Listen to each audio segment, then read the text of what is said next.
And Mr.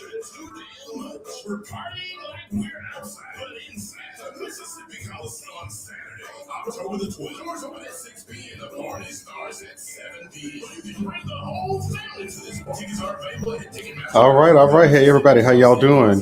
We're going to be kicking it off real soon here. We're running a little bit behind. The last show ran over just a little bit. I guess there's some good information on there. You don't care what you say.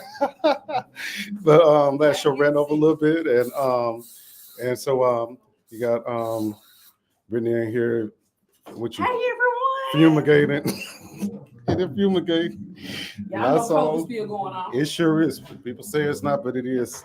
So we're gonna be kicking it off pretty soon. Everybody's situated. You ready to rock and roll? I'm about to log into my link. All right, y'all.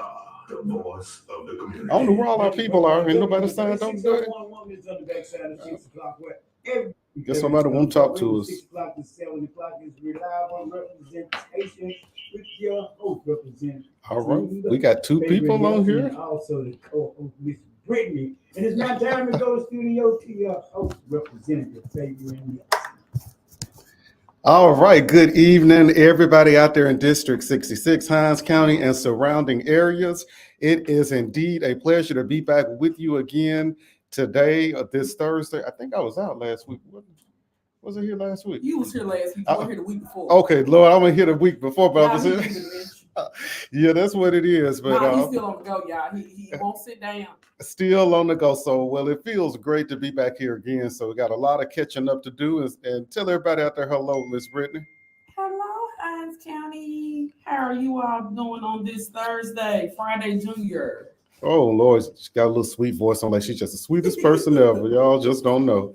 Hey there, Miss Donna Owens. How you doing? Thank you so much for tuning in. We love having you join our show. We have a special guest that's going to be coming in this on the show this evening. It is a candidate for the City of Jackson mayoral race, and I'm not going to tell you who it is. You got to stick around and see. Y'all see, look, WMPR coming on up in the world. We got some new microphones here, and I like this. It's not all up in the air. So you like it's fancy for you. Yeah, this fancy. I don't know how to act. And so tell me what we got going on this week. This week, a lot of things have taken place. So where we want to start with today? I want to talk about the debate. Did you see the debate? Oh my goodness. Yeah. I saw it. One thing that I really appreciated, that was a true debate. And I like how they, nobody disrespected anybody. And another thing that I like is, sometimes Walz agreed with some of the points that Vance was making. Mm-hmm. And sometimes Vance would agree with what the points that he was making. Mm-hmm. So I think that's important. You have to remain civil because nobody's going to be wrong 100% of the time and nobody's going to be right 100% of the time. So I like how they were able to, put their differences aside and talk about the issues and all of that. Now, one thing that I didn't like that JD Vance did is he just kept mentioning Kamala Harris. Well, this open border because of Kamala Harris policies. This because of Kamala Harris policy. This because of Kamala Harris policy. The thing I want to say to him is Kamala Harris is not the sitting president right now. She is the vice president. The second thing is if he knew anything about civics, it's only so much that the president can do. You have to have the House of Representatives and the Senate to do things unless he's doing an executive order. So that doesn't fall on any of the policies that are active right now. That does not fall on one person in solitary. It's the whole delegation. When we talk about the senators and the House of Representatives plus the president, because believe it or not, the president does not make laws. The only thing the president does is he signs that bill into law or vetoes it. And so that's what we got to start doing. And, they're talking about Kamala Harris and in 4 years, she hadn't done what she was supposed to do and all of. She's not the president. She can't do it. She's the vice president. Her job as the vice president is to ultimately, you're the assistant to the president. You talk to the president, you try to keep the president, in line as to what the policies are. You give your feedback, but at the end of the day, it's up to the president, which what I will say is they've done a great job, regardless of what anybody wants to say. They have done a great job. There are some places where we do have issues with, we have to be honest, for illegal immigration, crossing the border. Correct. That's when we do need to put some benchmarks and things in place. But guess what? That didn't just start. It did. It didn't just start 4 years ago. Correct. I mean, so that's what we have to really, we got to stop with all this foolishness, and we got to stick to all of the points. Now, I heard that Donald Trump was a little upset with J.D. Vance Really? because he agreed with Tim Walz. So he was feeling some type of way. But that's not cool. He doesn't like transparent leadership. He doesn't. When I was running for office, there were some things that the other people, I'm not going to say opponents because I wasn't running against anybody. We were all running for a seat.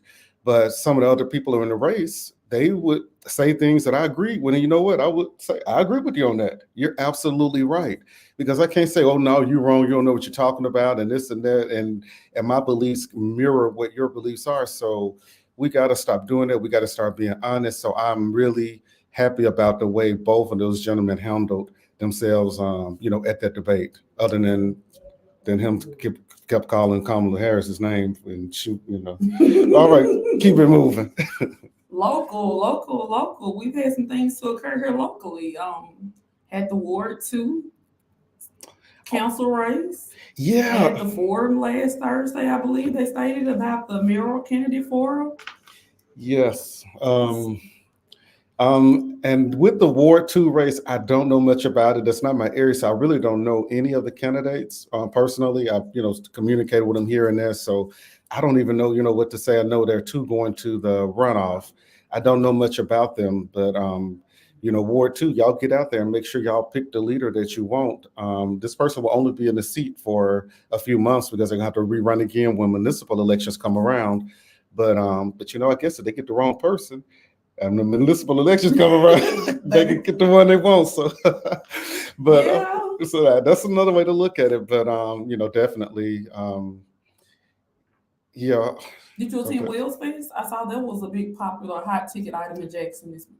I did not. You did not attend Wells Fest? I did not. didn't either. But let me tell you, I did attend something that I was really happy to go out and attend. So on Tuesday, that was National Night Out Okay. here in the city of Jackson. And so I went to 2 neighborhoods over in South Jackson. I went to Brook Hollow subdivision. Mhm. I want to thank Mr. Lee Unger for inviting me. He reached out and invited me. He's the HOA president. He reached out and invited me, hey, can you come by? And see, that's what leadership is about. You reach out to your elected officials and say, hey, come out. Now he reached out to me, so I went out and was able to meet with the people and talk to them over there. Want to send a shout out to Representative Stephanie Foster. She's the president of the Western Hills HOA, also serves alongside me in the House of Representatives, but she invited me to come by her neighborhood as well. Good. So I got to go by there, and they always do it big over there at Western Hill. Really? Bouncy houses, good food, and games and things like that. So they do a great job. But I really enjoyed being out in the community. I think some of my other neighborhoods had events, but I didn't know where they were because nobody told me. So Gotcha. so anybody, y'all live in District 66 and you had National Night Out and I wasn't at your neighborhood, because nobody told me where to come to. And so going forward, I'm gonna try to work with all of the leaders to make sure that they're letting me know where things are, because that's important. It is. Getting out there in front of the That's citizens and talking to them, and because people will say, "Well, I don't see you until the election time." You ain't gonna say that about me. I can say it, but it won't be true, because I try to go there as much as I can. But I enjoyed National Night Out, and so that happened this week. What else? This week is just all a blur to me. Listen, he's been on the go. I've been on the go. So we're trying to wrap it up because we're starting a new month, and so it's been pretty busy. Other than I hate to say the usual things that happen during the week. Several different neighborhoods had certain events to kind of guide people toward making their decision for the mayoral candidates. I know that went on in Greater Pearly Grove on last week. The weekend was Wells Fest. Monday was kind of pretty busy. Everyone is work, school, juggling other duties. And Tuesday, like you said, it was National Night Out. Wednesday, nothing in particular that rings out to me. We definitely need to give condolences to the baby that was killed by the school bus driver, unintentional. Yeah, 8-year-old. Yeah, That was. I saw that. That was so sad. You just think about your kids go outside, and my kids go outside all the time, riding their bikes and playing, and something tragic happens. It was an accident, of course, but nonetheless, it's just that lets you know you just got to really we have to really look out for, look out for our babies, because things like that can happen, unfortunately. And that really shook that, the Madison, community. So yeah, that is really sad. Voting. So everybody will know, October the 7th is the last day that you can register to vote in this election. If you are not registered to vote, please, please, please go out and vote. This is a very important election. I spoke on a panel this weekend, and they asked me, they said, what is the most pressing issue that people are not really talking about right now as it relates to the election? And, they were thinking about, I think they were thinking that I would say, women's health, or some of the big hot topic items. But one thing that we're not talking about is, we are not talking about the next president that we have in these next 4 years will be appointing another Supreme Court justice. Yes. Because we're looking at Justice Thomas, and he's nearing retirement. And if he doesn't, somebody's going to leave. And what we cannot have is, we cannot have a president that's going to appoint a strong conservative justice to the Supreme Court. Because what's going to happen if we get that, we will be in the policies that they're enacting right now. These are policies that will affect not only us, our kids, grandkids, probably even grandkids, because Supreme Court justices serve for the duration of their life, or until they want to retire. And so that's something that we really got to consider is, like right here in Mississippi, prime example, sometimes it's things that we want to get done and things that we want to get passed that we can't get passed, but federal law will supersede state law, and we can get it done. Well, guess what? The state will appeal it to the Supreme Court. And if it's a very conservative Supreme Court, they're going to rule in favor of, the conservative, laws. And so we got to take that into consideration. Kamala said, we can't go back. We're not going to go back. And we ain't going to go back. I need you to be in Mississippi, listen to your colleague over here. she need to come on down here after the election. Though we need you out in the battleground states. But after the election, Kamala, you got to come and visit us over here in Mississippi. All right, Miss Brittany, what you got next for us? So tell us what y'all have planned down there in Byram. I see y'all have some new businesses. Why y'all don't send that economic energy over here to Jackson? Hey, I mean, that's where everybody's coming. We literally have ribbon cuttings every week this month. We got a lot of new businesses coming in. Wow. We actually welcomed Bell Collective, So Gucci from Bell Collective. Well, she's opening a real estate firm down in Byram. So we had a ribbon cut yesterday. And so we are excited to have her, the energy. And I'm going to tell you one thing that I noticed. Anytime we bring a business into Byram and we have a ribbon cutting, the owners, they're always so happy. They're like, wow, y'all made us feel so welcome. We're happy to be here. So we have good customer service down there, for our people. We're going to make sure when they're going through the permit process that everything is smooth and streamlined, because we want the businesses there. And so if you want to come bring your business down to Byram, we will welcome you there. But we got to start bringing some of these business up into Jackson, South Jackson in particular. And people sleep on South Jackson. They do. South Jackson is the most beautiful part of Jackson. A hidden jewel. When you come through the neighborhoods, you see the homes, and I mean, it's just people don't know. They don't. A lot of times, like when people are going to buy homes, and they'll say, "I want to buy over in North Jackson." And I said, "You know what? Well, the amount you qualify for, you can get more house over in South Jackson." I don't want to be in South. I said, what? Just come on, get in the car and ride. I'm just going to take you and show you. You ain't gotta, look at it if you don't want to. I put them in the car and start showing them around. They fall in love and end up buying in South Jackson. I didn't know this was out here. I said, yeah, you don't, because people aren't talking about it. People only talking about the bad things that we have going on. And so here we go. Miss Jacqueline Thomas said, Ian Thomas might decide to stay.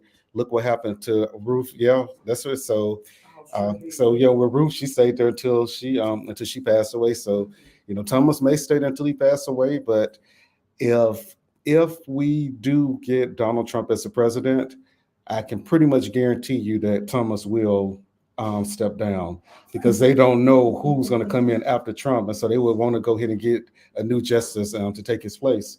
Because if he stays on and he ends up, we end up getting a Democrat president and he dies or a Democrat is there, then they're not going to get that conservative justice. So I think that they would probably really, push him to. All right, Jason Clark said, you letting everyone know where the hidden gems are. That's it. Jason Clark, that's it, Jason. People don't realize it's so much potential over in South Jackson. Economic development. I mean, y'all, there's a lot of stuff we have in the pipeline I can't tell y'all about right now, but we have a lot of stuff that's going to be happening. And so y'all running away from South Jackson now, y'all going to be beating the door down trying to get back in real soon. All right, so Brittany, anything else? The announcing clerk done for the day, y'all. I don't have anything. The fair has just arrived. That's it. It opened, I think today, didn't it? It opened today, yeah. So the state fair is in town. Like don't go down there giving them people no trouble. Go down there with your mind right, enjoy family-oriented fun. We don't have much in Jackson, so definitely appreciate what we do have. And definitely go down there and patronize and enjoy. I know everything probably is over the cost, over expensive. Like my mom used to say, eat before you leave home, go down there, ride the rides to come on back home. That's it. And this fair brings so much to the city of Jackson, really stimulating our economy when we talk about, restaurants and all those types of things. So it really does really good, for us. So yeah, go on out to the fair and enjoy, and don't spend all your money out there because it can be expensive. It's very expensive. Yeah. All right, you all, we're switching gears. The bishop has given his observations for today. That's his it. Observations. I've done my announcements for today. So we're going to switch gears and talk about our mayoral candidate. So we have Mr. Marcus Wallace in the studio. He is going to come back and discuss some things, hot topic ticket items that he has on his agenda for his campaign bid for mayor, and we'll ask a few questions. So if you want to call in to ask the mayoral candidate any questions, concerns, make certain that you are respectful when calling in. And the call-in number is 601-948-5950. So we'll turn it over to Mr. Wallace. Good evening. How y'all doing? Doing good. How you doing? Welcome. Good. Again, let me just thank you all for allowing me back for a second time. I really appreciate that.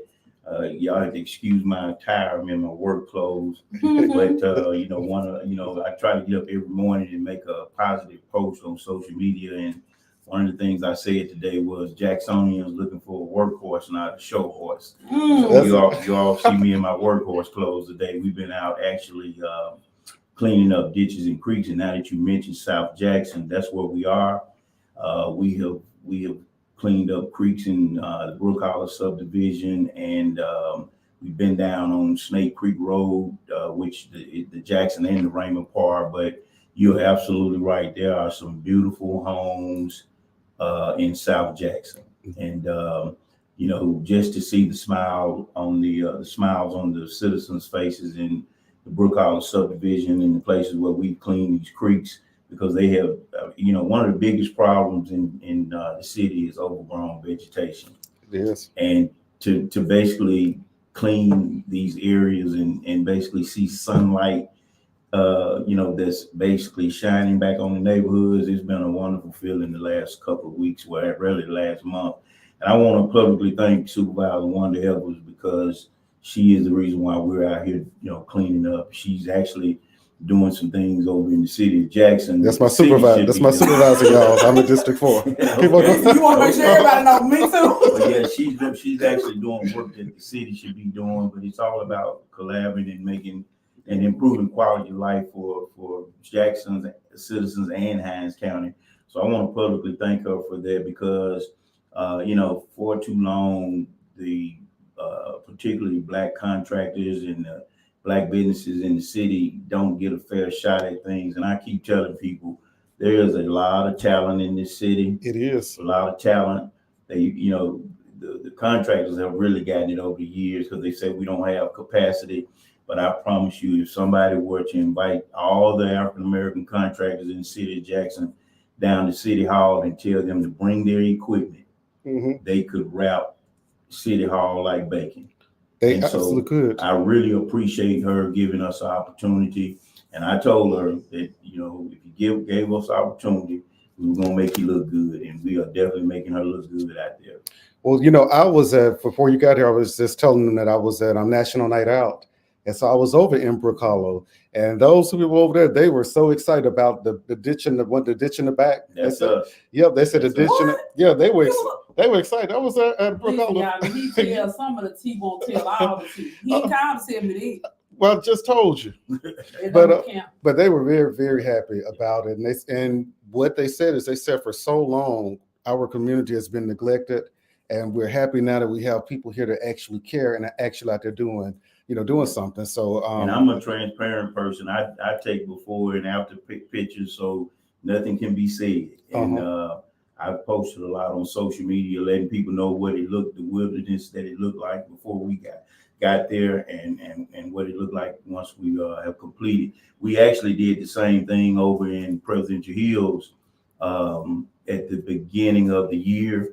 And Presidential Hills for years have been having a problem with flooding because of the vegetation. See, they don't understand if routine maintenance is very important. If you don't clean these ditches and creeks, you're going to have flooding.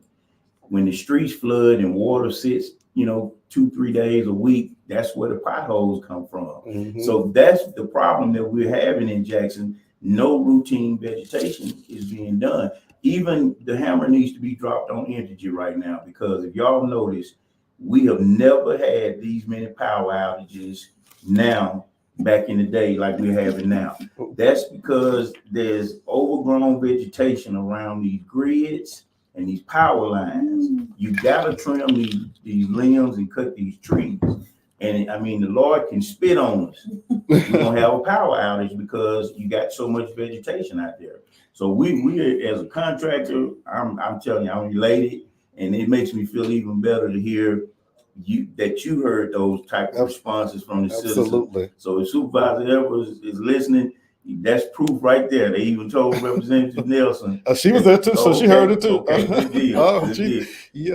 Now, it's strange that you mentioned that about the overgrown vegetation, like on the lines of Energy, not really getting out and do what they're supposed to do, because up in Holly Springs, Mississippi, they have their power company is owned by the city. It's a municipally owned power company. So we actually passed legislation this last session, which will ultimately allow the Public Service Commission to sanction them and possibly take over their utility company if they're not maintaining the debris and the shrubbery and stuff, the vegetation. And so if we're doing it to small municipalities, we got to start holding our big companies accountable as well. And then, I'm old school. Why we can't get back to our municipalities owning our own stuff anyway? You remember back in the day when municipalities picked their own garbage up? I know Handyman remembers that. That's a way right there to get some of these young men involved. It is, and also revenue. That brings some money in, because once you own the trucks, I mean, you just maintenance them, of course. That's right. But that is revenue, a huge revenue generator. So, that's right. That is something, because a lot of people, they're not really happy with our garbage contract. Not at all. Right now. All right, so we got a question. Brittany, you want to kick us off with? He just is messy. Y'all messy boots is his name. So my question is, what are your long-term, short-term goals to receive 4 council votes? I as a former mayor, I really learned how that process is. I'm gonna tell you, I don't really like this voting stuff. When you hear people running for office or people in office, you always hear like Supervisor 3. It's all about the 3-2 vote. So, no, it's all about doing what's right and improving quality of life. And to be honest with you all, I wish they would throw party preferences out the window. Because when the important issues come up, it doesn't matter whether you're a Democrat or Republican. It's about improving quality of life and getting things done. And so when I was in Edwards, I tell people my board was tough. They were tougher than the council. But I had to soon realize that I'm the mayor, and it's all about me as far as how I balance and be the type of narrator needed to conduct business for the municipality. And so I had to learn that their opinions and ideas are just as important. And so as mayor of Jackson, I would do the same thing I did in Edwards. Whenever I had an idea or whenever an issue came up, we had work session meetings, and I asked them what their input was. You know, what are some ideas that you would have for your ward so I can include it all in. So when we come out the back room, we all on one accord. And I think that's been a major problem in the city of Jackson, not respecting each other's relationship and what they bring to the table. And I think that the next mayor of Jackson has got to have that understanding, and he's got to have those relationships, not only with the council, he's got to have a relationship with the board of supervisors, the state, and the federal government. Absolutely. Because he is only as good as his relationship with all those levels. So this is a question that, and I don't know if you're going to be able to answer this or not, but currently, being a mayor in the past, one thing that I noticed, and not going to mention any in particular, but I've noticed how it seems like in some municipalities, you will have several council members or aldermen ganging up and always siding with the mayor no matter what. What causes them to do that? Do they not understand the power that they have, or do they not understand that their vote is really what influences policy? So I guess what I'm trying to figure is, how does the mayor get people in his pocket, or his or her pocket, like that? I think it's a combination of all of that. I think that we have had some manipulative mayors over the years, in not just Jackson, but different municipalities. I think that a lot of board members don't understand their power. And I tell you that all the time. I think also they don't understand that the mayor operates the day-to-day operation of a municipality. The council and the board handles the legislation, and they vote and approve, disapprove things. So they don't know the power that they have, because, you can easily vote something down if you're not in agreement with it. And that's what I've always, people have always told me, since I've been on this campaign trail. They talk about the mayor not doing this and not doing that, but a lot of people also talk about the council like, y'all read this stuff, y'all vote for it, against it. So when you vote for it, you just as much blame as the mayor is. And so, I've always created great work environments. Okay. My construction company, the AAU basketball team I had, everything that I've been a leader of, I've always created work environments where people felt comfortable expressing their opinions. I paid people, more than what they're worth.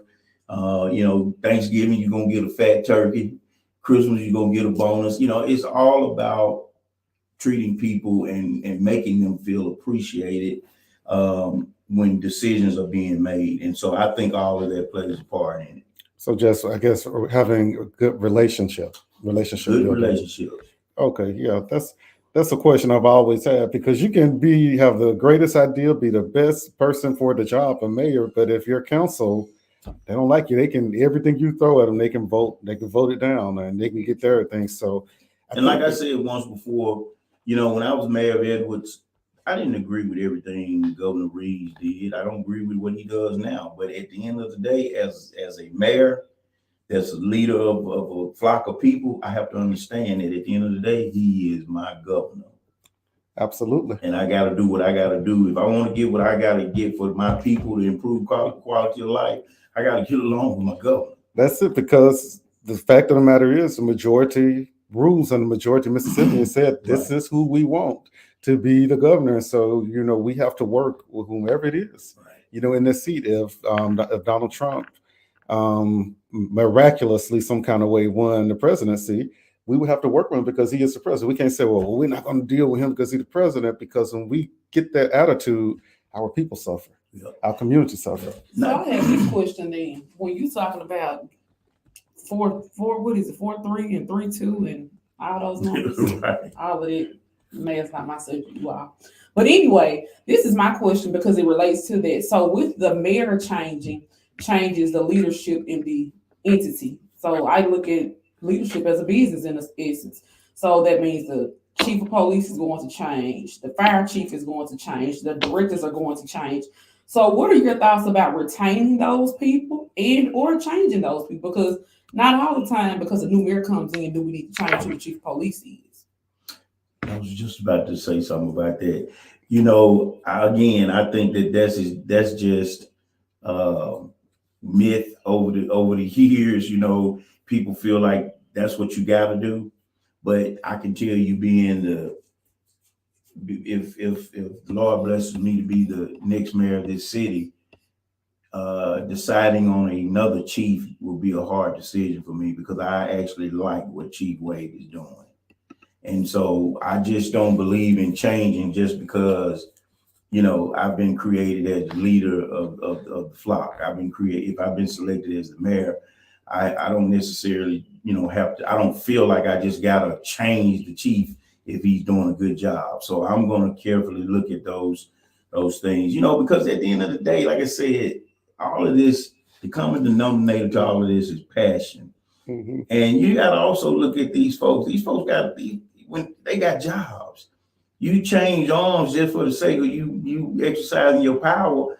You got to also think about that person going home. You got those bills roll every 30 days. Every 15. They feel like it. But you know, you got all of that comes into factor. And so I would definitely take all that in consideration. But I have to tell you, Chief Wade to me is doing a good job. Really good job. He's doing a good job, and that will be something that will take a lot of hard prayer. It really would. Okay, so this next question I have, I may get this wrong, it may be vice versa, so correct me on this if I am. I know there was an issue where they were city council members, Councilman Stokes, he wanted to get a contract, put the chief of police, you know, on a contract, it may be a year contract, 1 year contract, a 2 year contract. And he said he did that for, like we're talking about, for reasons that if a new mayor comes in, the chief will have security. Mm-hmm. Because when you think about it, if you're working at the pleasure of the mayor can come in and say, you know what, I'm having a bad day, bye.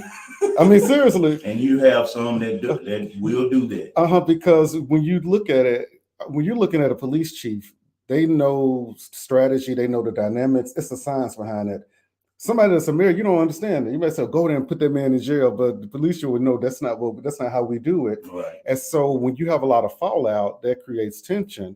And so how do you feel like? Do you feel like this should be a contract position, or you think that it should be still the way that it, you know, the mayor picking and the council approves it? I totally agree with everybody needs stability. Okay. You know,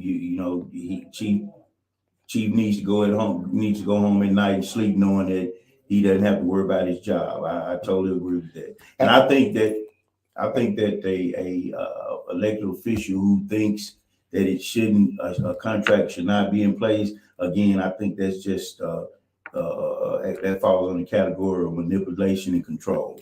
Because if the thing is, if you have a contract, it's not ironclad. So if that person goes out and violates that contract or breaches it, it's not like they're going to be here, whatever, but that gives that person protection. Exactly. So you're not on pins and needles. All right, we have a caller coming in.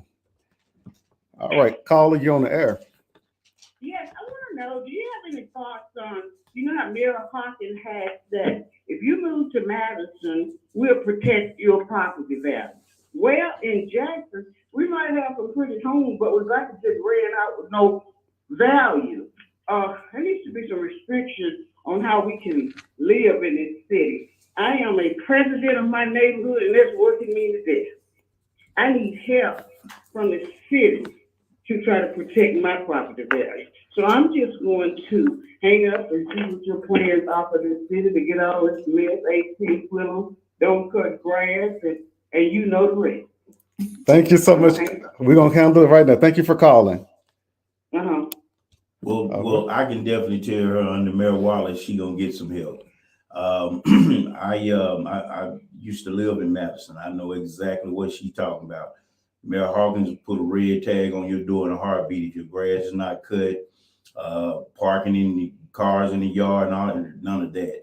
And so at the mayoral forum 2 weeks ago, that was one of the things I talked about, that the next mayor of this city, he can't be worried about getting in the next term. He's got to do what's right. He can't do what's political and popular. And one of the biggest things he's got to address is the community blight.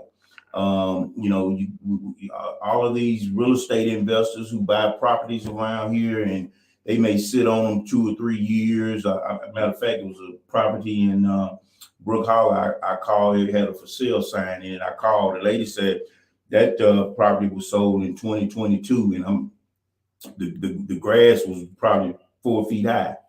So we gotta apply pressure to these real estate investors. We gotta apply pressure to these property owners, because the only way we can get, part of getting rid of this crime and getting things under control is we got to clean up the city. Think about it. When you got neighborhoods that's got overgrown vegetation, abandoned houses, that's what, psychologically does to the mind. People feel they can do what they want to do in those areas. So she would definitely get help under Mayor Wallace administration, because that is definitely one of the things we got to address. And so, leading on just a little bit, so Speaker White appointed me to the Jackson Revitalization Committee. And so we're looking at different things that's going to take to really revitalize Jackson. And in our first hearing, we were talking about blighted property. And, of course, Secretary of State has a lot of blighted properties just sitting on the books that they can't clean up. But something that really surprised me is we had the city of Jackson bring their code enforcement officers, the guy that's over code enforcement down there. And he told us that there are only like 2 code enforcement officers for the whole city of Jackson. Exactly. And so how can they do their job with only 2 people? As big as Jackson is, number one, and then as widespread as the problem is, number 2, I mean, they're working as hard as they can. So what are your plans, I guess, to pump some energy or back into our code enforcement? Because we have the codes, but it's not being enforced. Well, a couple of things. One, it is my understanding that a lot of monies have been moved to different places. You only have maybe 2 or 3 code enforcement officers because the money, that was budgeted has been moved somewhere else. That's why our cemeteries look the way they look, because money that was allocated and budgeted to cut cemeteries was moved somewhere else. And so you got to take a look at the budget, and you got to prioritize those type things. Number one. Number two, first of all, you got to eliminate the high employee turnover. We have had the highest turnover of the top execs in the city. We've had 6 public works directors during this administration. 6. There's no way you can get this city under control from an infrastructure beautification standpoint if you constantly replacing your public works director. Once you stabilize the public director's position and get the right person there, you got to make sure the public works director and the chief of police got a good working relationship, so you can enforce the codes and make sure that things are being done. So there are some in-house things that's got to be done, and then fine-tuned to get things like that taken care of for the city of Jackson. That's great. And also, I just want to reach back out to the caller that we had that called in, the young lady that was the HOA president. I just want to say thank you for staying. So many people leave, they give up on Jackson, they go somewhere else. So thank you for staying and, and fighting. And, we're going to continue to fight. And thank you for calling in. So we appreciate you. We have another caller on the line. All right, caller, you on the air. Hey man, how you doing, man? I need you to do me a favor. Yes, sir. On McDowell Road, right there by the Burger King and all that, where that red light fell about a week ago. Man, the red light's still in the middle of the street on both ends. The cars have knocked all the stop signs down, lines hanging down. People going up in the parking lot where the stove's trying to get around. They're going out in Walgreens trying to get around. It's going to be a real bad accident soon. The mayor ought to be shaming himself for that stuff to be laying in that street like that. That man hit that pole a week ago, and that stuff still laying in the middle of the street, and the wires laying down, and the red lights and everything just everywhere in the street. So this, I want to clarify this. McDowell Road and Robinson Road Extension, I'm believing that's where you're talking about. Or Suncrest? Is this? Yes, ma'am. Right there by that Burger King. Yeah, right there by that Burger King. Robinson Road Extension. Okay. It is ridiculous. It is utterly ridiculous. And it's been down for about a week, you say? Yes, sir. That man ran into, I think if I'm not mistaken, I might be wrong, that man ran into that sign last Friday, I want to say. Over the weekend, he ran into the pole and knocked everything down. And all the city did is came and put yellow tape up and put them orange stop and gone. And all that stuff still all over the street. I'm talking about all the red lights that fail is in the street, crumbled up, just everywhere. I'm going to get by there in the morning, take a look at that, and then start getting the city engaged, because that needs to be taken care of. That should have been taken care of. That doesn't make any sense for that to be out there for a week. That's going to cause another accident. Sir. Yes, sir, because it's going to be a real bad accident because everybody's piling up on each other trying to go in the service station or going Walgreens trying to go around it to keep going up McDowell Road. Now, I just got a message from one of our reviewers that say crews were out there today on McDowell Road. So I don't know if they... I just left. That stuff's still there. I just left McDowell So Road. they may have been assessing I ain't it. been gone 5 minutes. Okay, I'm gonna get better for eyes on tomorrow, and I'm gonna get some of our city leaders out there. I thank you for bringing it to my attention. Yes, sir. Thank you. No problem. Thank you so much. Oh, hold on. No. Okay, all right. Thank you. Now No, listen, y'all. Fabian thinks he's the House of Representatives, the mayor of the city, the community organizer, the facilitator of the home.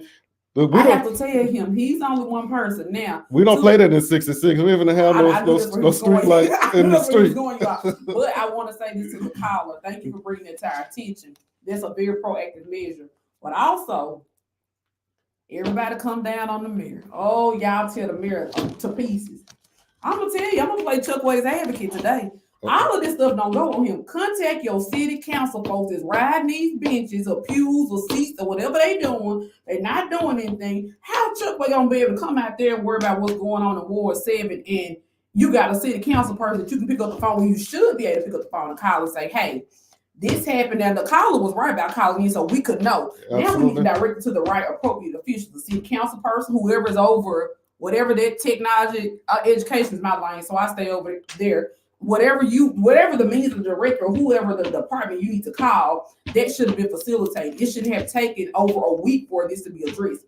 That's my point. It shouldn't have. So I'm quite certain there are other officials going through there, passing by, but you just said, oh, it'll be all right. Somebody else to do it. Stop kicking the buck down the road and take accountability and ownership of what you see in your community, because you're complaining about what's going on in Jackson. It's not happening in Madison or Rankin County. Why? Because they accept accountability and they address it head on. So I hope that whoever is listening to this, the ward person or city council, you address that with your constituents. Well, let me say this, and I agree with what you're saying, Brittany. Let me add a little bit to that. Y'all remember when I first got here, I said Jackson looking for a workhorse, not a show horse. Mm-hmm. I kind of place blame on all of them, including the mayor. And let me tell you why I say that. All of them at some point should get out at least, if it's none other than once or twice a week, and ride their cities. You got to get out of these offices and take these suits off and ride the city. I guess I can credit a little bit to being a small town mayor, because you got to do it in a small town because you don't have all those folks to facilitate. But that's why I said I think being a small town mayor is the best thing could have happened to me, preparing me for Jackson, because it's those little things like that that makes a world of a difference.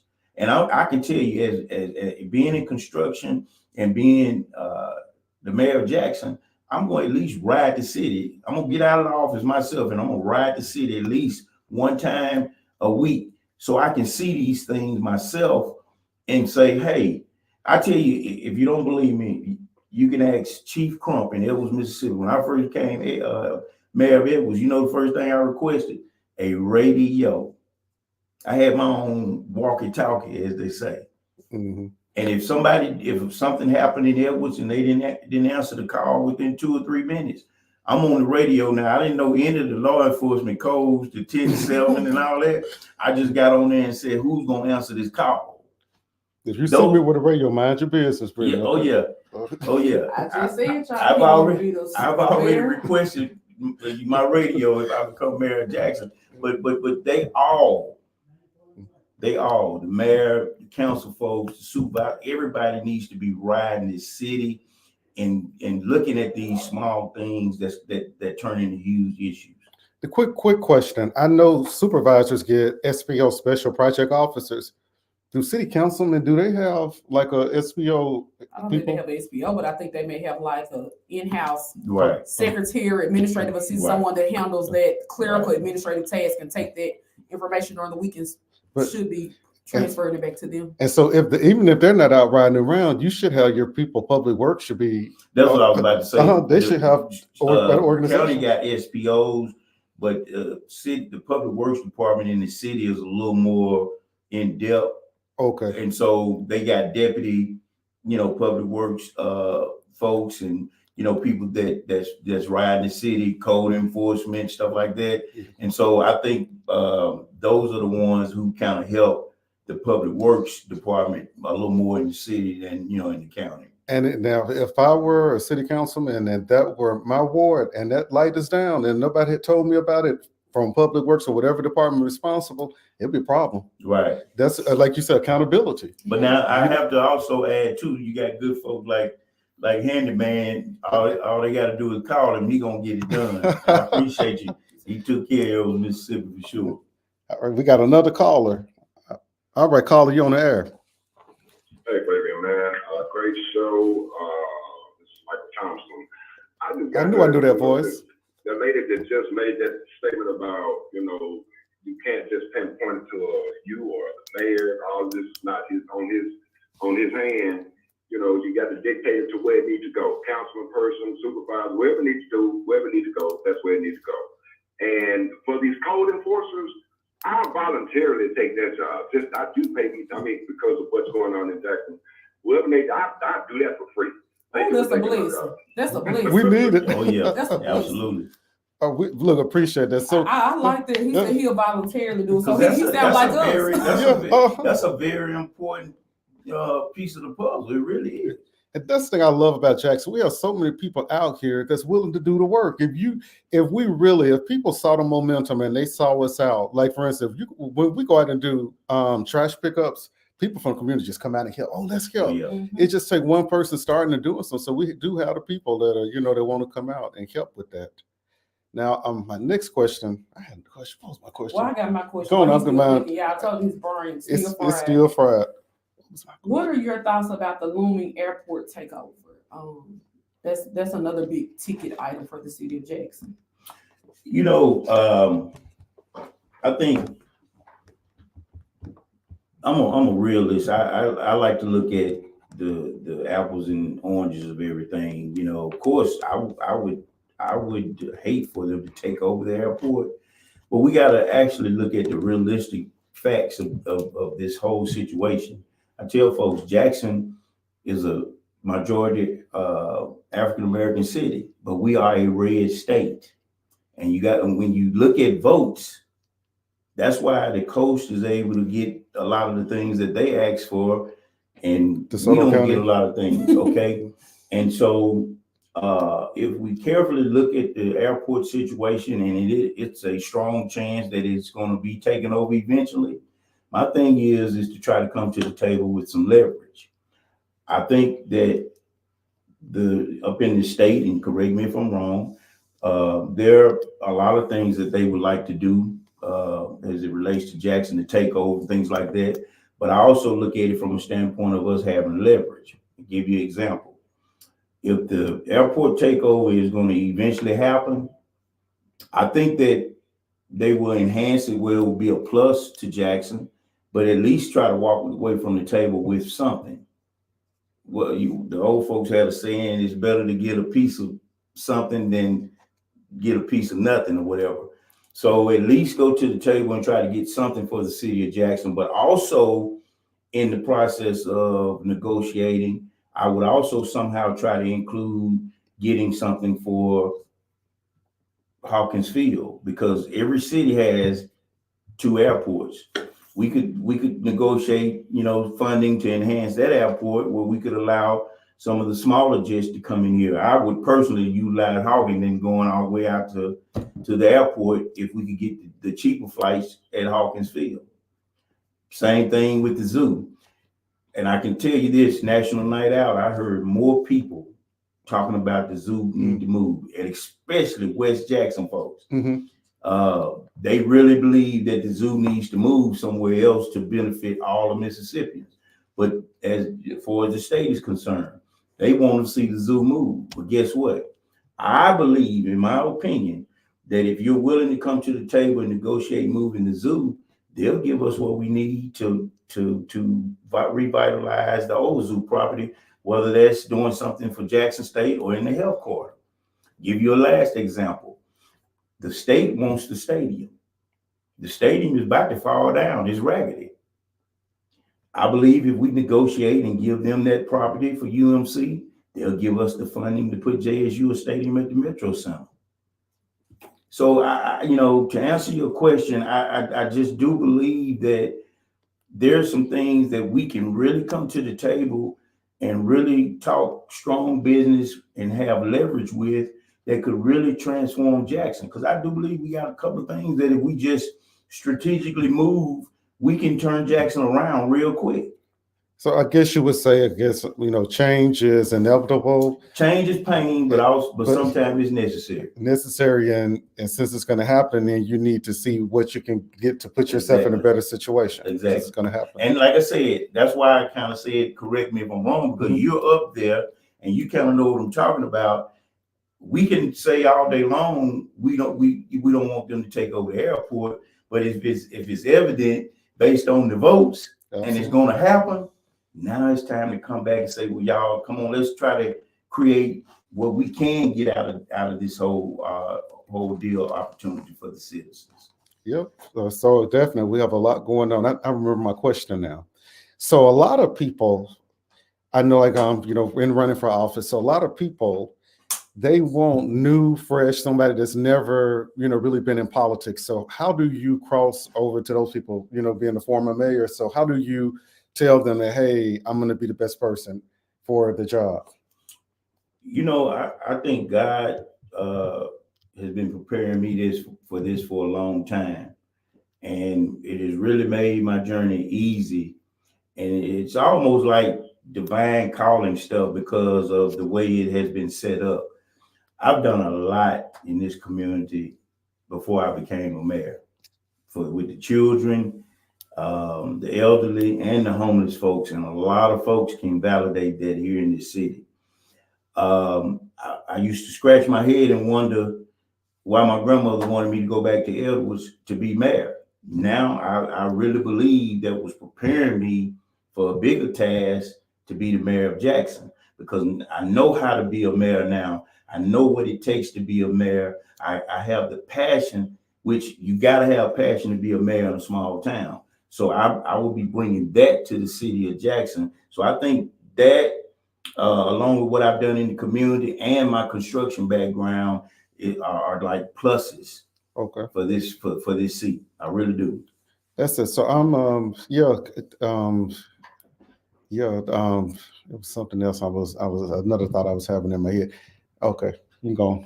He has all these. I know, it's just in my mind racing right now. It's a lot going on.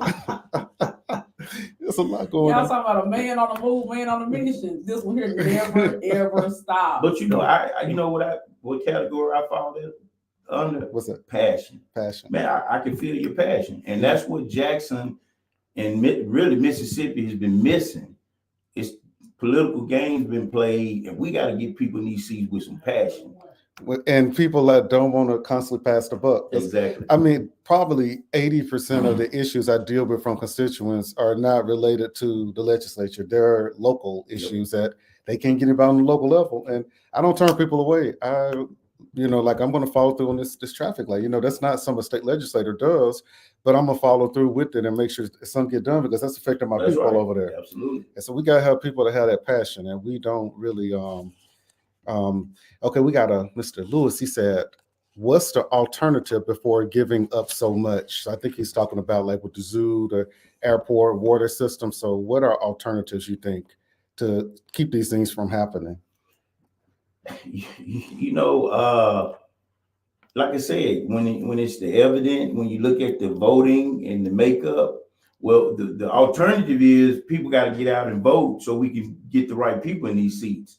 Because right now we got majority Republicans in the seat, and some things we're not going to be able to stop the train on. And so, you know, that to me would be the first alternative. We got to continue to keep educating our people on the importance of voting. Just like over the last couple of days, you know, when there were 6 candidates that was at the mayoral forum, and now Senator Horn has made his announcement. And my phone has been burning up, people saying, oh, wow, all these people vote, you know, getting in the race. Well, I tell people, I'm not worried about how many people getting in the race. It could be 50 people, because at the end of the day, what matters is when you go to that ballot, first you got to go to the ballot box.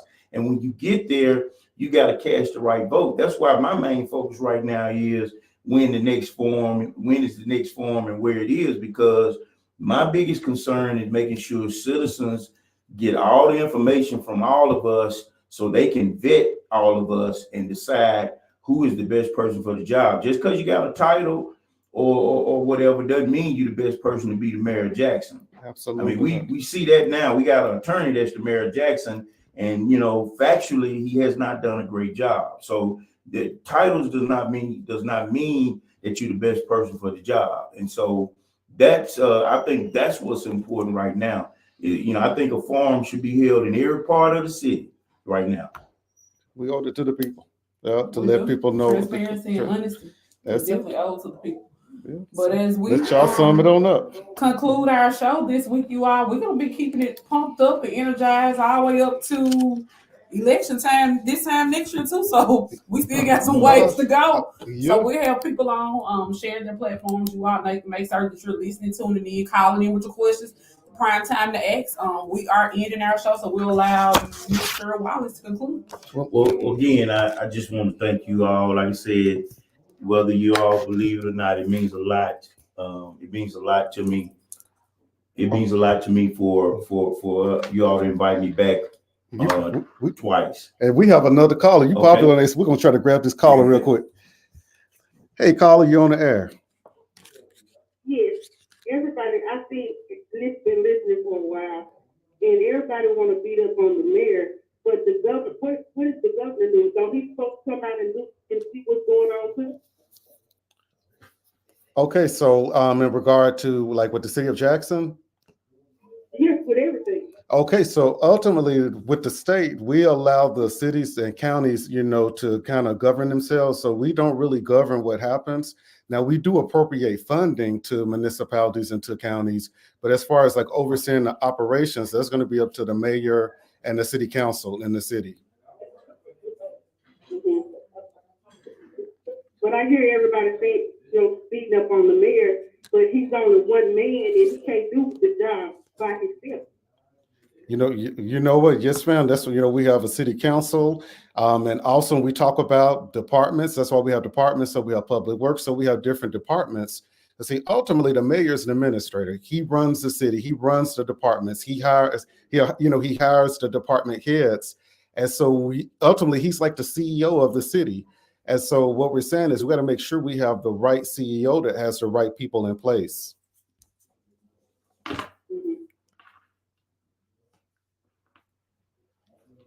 All right. Any more questions, caller? All right. So what, I mean, you the man that's in there saying he's going to be the next mayor. Okay, what is he going to bring to the table that the mayor has not brought to the table? Well, again, as Representative Nelson just said, the mayor is the administrator and he has to lead.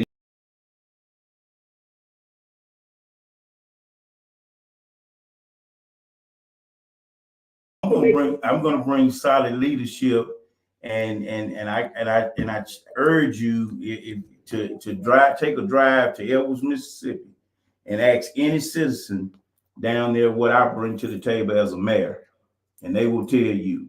A mayor has got to. Excuse me. Yes, ma'am. Go ahead. Go. That's in Edwards. We talking about what you're going to do here. Well, Jackson. well, I have to mention. Edwards has got nothing to do with that. No. What it has to do is both Edwards and Jackson are both municipalities that falls under the same rules and regulations of the state of Mississippi. So The only difference is it's just different. One is a town and one is a city. But if you're a mayor in Edwards, you do the same thing you do for the city of Jackson. It's just a bigger city. I recall. So, but what are you going to do to make the city better? So, caller, we are actually running out of time here. Can I tell you one more thing? Okay. Because they're getting ready to end the show. If you're on social media, go to Marcus L. Wallace 2025, and there are platform issues and policies and things that I actually have done that's on there, and it's about 3 years of it, because I've been putting this information out for about 3 years, and it'll tell you exactly what I've done and what I'm going to do for the city of Jackson. All right, thank you. Thank you. Say what they gonna do, but then they don't end up doing nothing. You can say whatever you want to get in the out. All right, caller, you're on the air. Yes, it's people like the lady just called in, and the governor, that's not his responsibility to take care of Jackson. Absolutely. It's the mayor's responsibility and the city council. We put up with this stuff so much when we see our city going down in a hole. We always want to take up for the people who are responsible for the job, and that's why the city has been in shape it's in. That's all I want to say. And I'm not trying to embarrass the young lady, but it's people like that keep voting for the same people every time you turn around. That's it. We really have to start back teaching civics to our people so that people will know who's responsible for what. All right, got another. All right, caller, you're on the air. Yeah, thank you for taking my call. I have just one quick comment. I have been listening to the radio and some of the attacks that been leveled against the current mayor, and it seems to me that our mayor has been undercut by so much communication about what he has, the allegations for what he has done. And it just blows my mind. How do you expect him to be effective if you got certain people calling and attacking him? Thank you very much. Thank you so much, caller, for your time. All right, caller, you're on the air. First of all, Mr. Nelson, I was talking to one of your constituents about you as their representative, and they spoke very highly and commended you on the work that you're doing. So kudos to you. Thank you so much. Now, to answer what that lady was saying, the reason why we have so many takeovers of different things within Jackson is because none of those issues have been addressed. If that caller does not know, it cannot name anything that this current mayor has done in 8 years, they must have a head in the sand. This city needs to really get a leader who really cares about this city, and just the simplest things, such as cutting the grass, the simplest things, increasing the police officers, the simplest things as making it so that businesses can operate within this city when they want to get licensed to do things, that they don't have to fight that administration just to do the simplest of things. Those are the things that we are looking for. Now, as far as that zoo, I'm willing to bet you the mayor, none of his has taken their young kids over there to that zoo. So let's be realistic. If that zoo is relocated somewhere in Jackson, it's still a win-win. So that's what I got to say. Thank you. Thank you so much for calling in. All right, so really, boy, the phone line just lit up. Y'all got to see the last minute. Yeah, but okay, I got another caller coming in, y'all. Let's see here. Hey, caller, you on the air? Hey, can you turn your radio down a little bit for us? Man, everybody got a small mouth. Everybody get on there and talk with some sense. But people got to realize if you voted a mayor in for 4 years and you seen what he didn't do in 4 years, ain't no sense trying to complain now because he almost about to come out the office. You know what? That make a lot of sense, caller. You're absolutely right. We have to, whenever someone runs for office, and this is any level, when you're running for office and you're making campaign promises that you're going to do this, this, and that, and at the end of your term, if you have not done what you promised to people, you fail the people. You breached the contract, and so it's time for people to go out and give somebody else a chance. That's everywhere. You're so right. And then, if you voted for 4 years, 8 years, if he ain't do nothing in 4 years, you don't go back and vote for the same thing. Absolutely. That's right. Thank you so much for your comment. All right, too. And you know, I got a debrief real quick before we go. okay. I get that we're not beating up on the mayor. Please don't. Well, let me say, I'm gonna speak for Brittany. I'm not beating up on the mayor. It's something that we have to learn, African Americans especially. There is nothing wrong with stating evidence or facts. My dear cousin, Reverend Dr. Jesse Horton says, when you're telling the truth, you're not gossiping about anybody. You're not lying on anybody. You're just telling what you see. You calling a dope. That's right. He quacking. That's right. And that's all. I love Chuck White. I think he's a great person. He has the right education. He has the right charisma. However, there are some areas that he's lacking in. And we have to address that and say, hey, I like Chuck White in this area, but right there, he needs some help. And if there are other people that you see that may be more beneficial, then you make that personal decision. No one, especially not me, I'm not beating up on them because we're all human. We're all prone to error. So if anybody calling in thinking you're going to find the perfect candidate, you have already deceived yourself because that's not going to happen. Whomever you are or we select, that person has imperfections. Work with them, but find one that aligns with your morals and values. So let's make sure we clear that air. Nobody's beating up on Chuck White. I'm a Chuck White fan. Yeah, I think he's a brilliant young man. You said a mouthful, and I have made a promise, and I will do this on public radio as well. There will not be any mudslinging from me as it relates to the mayor. I will not be doing it because in my opinion, I don't think I should have to do that to try to win folks over.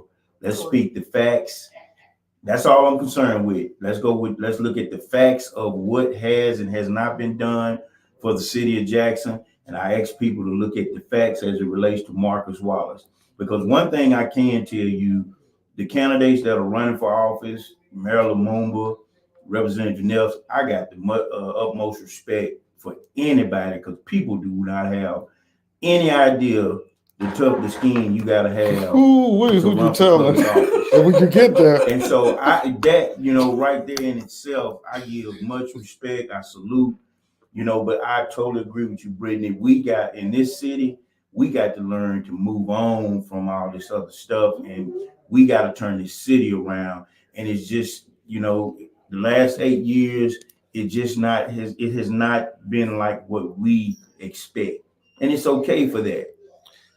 One thing that, and this will be my last thing saying, but one thing that we have to really start doing is we got to start separating the personal from business when it comes to politics. That's right. It's okay to like a person personally, say they're a good person, but it's a difference when they're actually doing or not doing their job.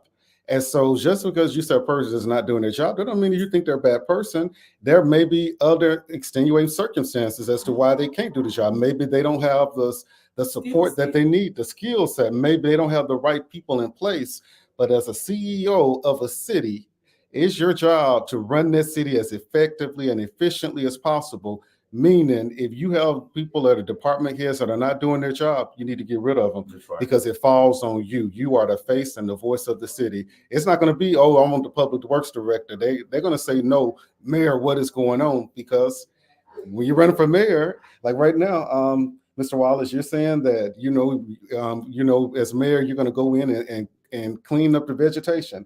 So if you become mayor and the vegetation isn't cleaned up, that's a problem. They're not going to come to you and say, we need your public work. No, they're going to come to you and say, you told us that you're going to get it done. And it's up to you to fulfill your promises. So, And can I make one factual point before we leave? You have, again, like Brittany said, no one is beating up on the mayor at all. Not at all. But I'm going to give you one fact, citizens, to look at. The turnover rate of the top execs in the city, public works, CAO, city attorney, all of those folks. It is unheard of to have 6 public works directors during this administration. I think we've had about 3 or 4 city attorneys. You cannot stabilize the city with that much turnover.